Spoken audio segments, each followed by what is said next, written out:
একটাই বিষয়, সেটা হচ্ছে বাড়ির সবার খুব মন খারাপ। আর এই কারণেই মন খারাপ, কারণ আলপনা ভীষণভাবে অসুস্থ। আমাদের যেগুলো অসুখ আছে আর কি, সেগুলো অতটা সেরকম সমস্যা আর কি না বেশি। তার মানে জ্বর সর্দি এগুলো তো কমন ব্যাপার, কিন্তু ওর যে ইউএসজি রিপোর্ট করিয়েছিলাম, সেই রিপোর্টটাতে তো তোমাদের এসছিল হচ্ছে ওর গল ব্লাডারে স্টোন।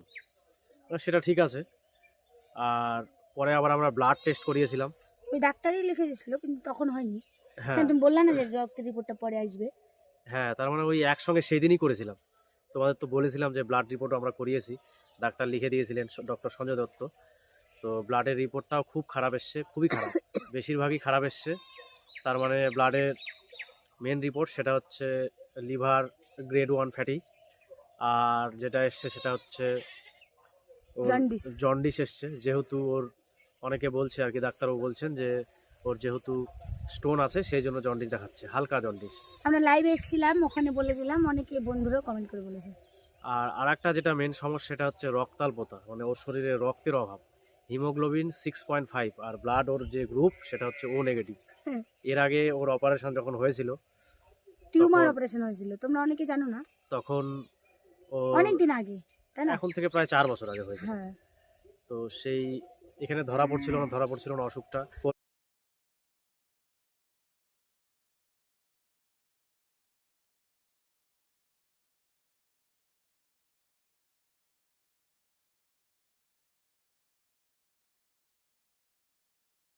কলকাতাতে এনআরএসে গিয়ে ওই মানে ধরা পড়েছিল যে ওর নিউরোফাইব্রোমা হয়েছিল। তো রগের টিউমার। সেই জন্য ওখানে অপারেশন ওটা করতে হয়েছিল, প্লাস্টিক সার্জারি। আর না, খুব, প্লাস্টিক সার্জারি করিনি আমরা। যাই হোক আমার মনে হচ্ছে না। করতে আর বলেছিল কিন্তু করিনি। আর খুব সেনসিটিভ আর কি জায়গায় অপারেশন হয়েছিল, ইউটেরাস টিউমার ছিল। আর এখন যেটা ওর সমস্যা সেটা হচ্ছে রক্তে হিমোগ্লোবিনের পরিমাণটা খুবই কম, 6.5।